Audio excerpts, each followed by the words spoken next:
আসসালামু আলাইকুম রহমতুল্লাহ। আমি মোহাম্মদ তারিকুল ইসলাম। আশা করি সকলে ভালো আছেন। আলহামদুলিল্লাহ, আমিও ভালো আছি। আমি আজকে আপনাদেরকে একটি লোগো ডিজাইন শেখাবো। চেষ্টা করবো যে হাতে কলমে সুন্দরভাবে শেখানোর জন্য। আমরা ইলাস্ট্রেটরে চলে যাই। আজকে আমরা এই লোগোটি শিখবো। আমরা এই লোগোটি একবারে সুন্দরভাবে যেভাবে সুন্দরভাবে শেখানো যায় আমার সাধ্য মতো আমি চেষ্টা করব। তার আগে বলি, আমার এটা চ্যানেলটা নতুন। যারা নতুন আছেন যদি একটু সাবস্ক্রাইব করেন, আমাকে সাপোর্ট করেন, আমি আরও অনুপ্রাণিত হব। আমি আরও ভালো ভালো কাজ দেওয়ার চেষ্টা করব। আর কারো যদি কাজের মধ্যে সমস্যা হয়, আমাকে নাম্বারে সরাসরি কল দিতে পারেন বা মেসেঞ্জারে মেসেজ করতে পারেন। ইনশাল্লাহ আমি যত সম্ভব চেষ্টা করব আপনাদেরকে হেল্প করার জন্য। আমরা প্রথমেই এই লোগোটা করার জন্য প্রথমে আমরা ত্রিভুজ আকৃতির একটা শেপ নেব। তার কারণে আমরা এখান থেকে এই শেপ এই টুলটা নেব। টুলটা থেকে এখানে আমরা ক্লিক করার পর প্রথমে এটা এমন আসবে। তা আমরা এটাকে এই অ্যারো চিহ্ন দিয়ে, নিচের যে অ্যারোর চিহ্ন আছে এটা দিয়ে আমরা এটাকে শেপ ক্লিক করে এটাকে সোজা করে ত্রিভুজ আকৃতির করে নেব। করার পর আমরা এটাকে পিল কালার দেব। পিল কালার দেওয়ার পর তখন আমরা এটাকে এই পিটির জায়গাতে আমরা এটাকে 80 দিব, মানে 80 দেব। 80 দেওয়ার পর এন্টার দেব। আমরা এরকম একটা রেজাল্ট পাবো।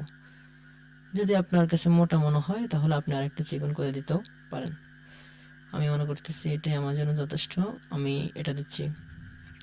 দেওয়ার পর তখন এখন আমরা এই চিকন আকৃতির এটা এখন আমরা পেন টুল ইউজ করব।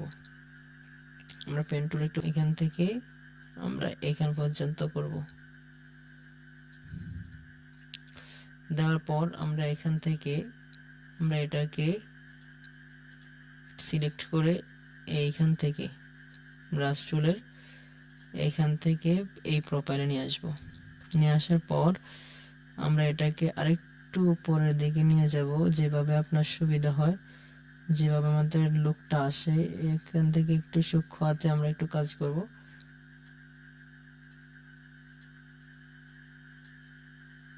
ওকে, রাইট। এখন আমরা এটাকে ধরে আমরা এটাকে রাইট বাটন ক্লিক করে ট্রান্সফর্ম থেকে রিফ্লেক্ট, রাইট বাটন ক্লিক করে ট্রান্সফর্ম থেকে রিফ্লেক্টে ক্লিক করব। করার পর আমরা ভার্টিক্যাল হরিজন্টাল ক্লিক করে আমরা কপি করে নেব। তাহলে ডুপ্লিকেট হয়ে যাবে। ডুপ্লিকেট হওয়ার পর এটাকে ধরে আমরা কোণার মধ্যে ধরে আমরা রোটেট করে নেব। করার পর এরকম একটা লুক দেখবেন। মোটামুটি আমাদের শেপটা চলে আসছে, আমাদের লোগোর শেপটা চলে আসছে। আমরা এতটুকু নিতে চাচ্ছি। আমরা আরেকটু উপরের দিকে নিয়ে যাই, তাহলে আরেকটু ভালো লাগবে। তাহলে আমরা সবগুলো ক্লিক করব। সবগুলো ক্লিক করার পর আমরা এখান থেকে অবজেক্ট থেকে এক্সপান্ড অ্যাপিয়ারেন্স এটাতে ক্লিক করার পর সবগুলো ফিল কালার আসবে। আবার আসবেন, আবার অবজেক্ট থেকে এক্সপান্ড থেকে পিল কালারের মধ্যে এগুলো কনভার্ট হয়ে যাবে। তারপর আমরা সবগুলোকে একসাথে ধরে আমরা শেপ বিল্ডার টুল ইউজ করব। শেপ বিল্ডার টুল দিয়ে আমরা অল্টার প্রেস করে তারপর আমরা যেগুলো কাটা দরকার এগুলো আমরা কেটে দেব।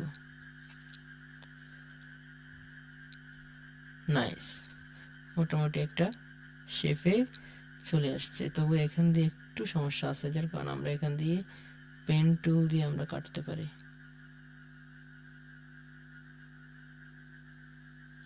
পেন টুল দিয়ে আমরা কাটতে পারি। আবার আমরা শেপ বিল্ডার টুল দিয়ে এগুলো কেটে দেব।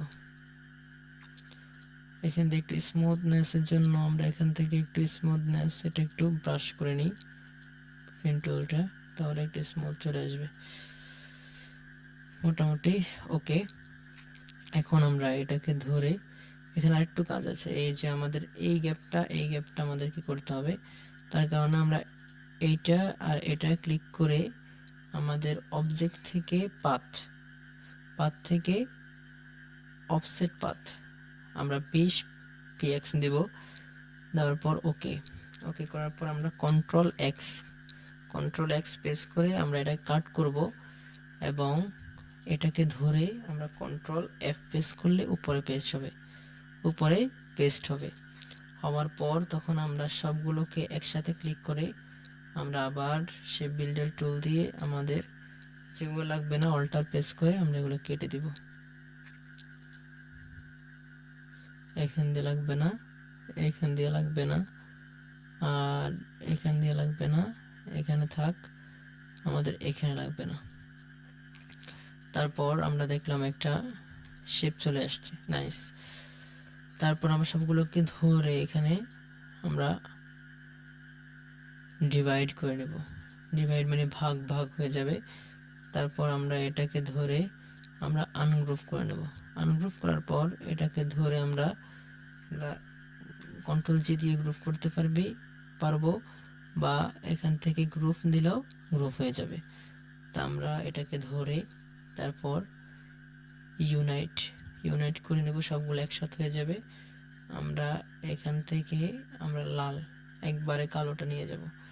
তারপর আমরা এটাকে ধরে আমরা গ্রুপ করে নেব, কন্ট্রোল জি, আবারও গ্রুপ এখান দিয়ে কন্ট্রোল জি, আমরা আবার এখান দিয়ে আইডেন্টিফায়ার টুল দিয়ে আমরা লাল কালারটা দেব, নাইস। তারপর এটাকে ধরে আমরা ইউনাইট করে দেব, সুন্দর মোটামুটি একটা শেপে চলে আসছে। আমরা এটাকে আরেকটু ক্লোজ করব, তাহলে আরেকটু দেখতে ভালো লাগবে।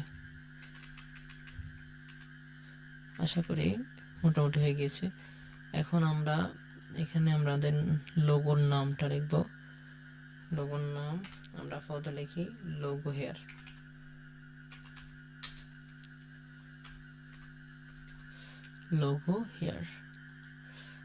দেখেন এখানে একটা বিষয় হচ্ছে, এখানে সবগুলো কিন্তু ছোট হাতের। আমরা চাইলে এখানে অবজেক্ট থেকে আমাদের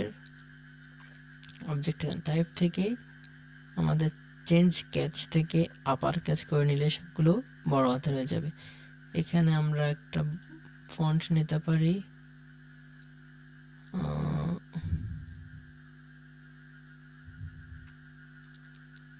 এখানে আমরা ব্লক লেটারটা আমরা বোল্ড করে দিতে পারি। বোল্ড করে দেওয়ার পর এটাকে আমরা ধরে একটু বড় না আর একটু ছোট করে আমরা এটাকে ধরে হেয়ারটাকে আমরা লাল কালার করে দেব।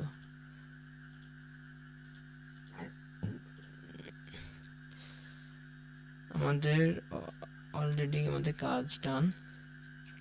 আমরা সবগুলোকে একসাথে ধরে এটাকে ধরে আমরা গ্রুপ করার পর এটাকে আমরা মিডলে নিয়ে আসবো। অ্যালাইন থেকে ভার্টিক্যাল, হরিজন্টাল, ভার্টিক্যাল করে আমরা মিডলে নিয়ে আসবো। এবার দুইটাকে গ্রুপ করে আমরা আর্টবোর্ডের মাঝখানে নিয়ে আসবো। তার জন্য হরিজন্টাল ভার্টিক্যাল করলে মাঝখানে চলে আসছে। মোটামুটি আমাদের দুইটা ডিজাইন সিমিলার হয়ে গেল। এই ছিল আজকে আমাদের ভিডিও। আশা করি আপনারা উপকৃত হবেন। আমি চেষ্টা করব যে আপনাদেরকে এরকম ছোটোখাটো ভিডিও দেওয়ার জন্য। আর যদি কোনো প্রশ্ন থাকে ইলাস্ট্রেটর, ফটোশপ নিয়ে আমাকে প্রশ্ন করতে পারেন। আমি ইনশাল্লাহ চেষ্টা করব আপনাদের প্রত্যেকটা প্রশ্নের উত্তর দেওয়ার। আর আমাকে উৎসাহিত করার জন্য আমার চ্যানেলটা সাবস্ক্রাইব করবেন এবং লাইক, কমেন্ট, শেয়ার করবেন ইনশাল্লাহ। আসসালামু আলাইকুম ওয়া রাহমাতুল্লাহ।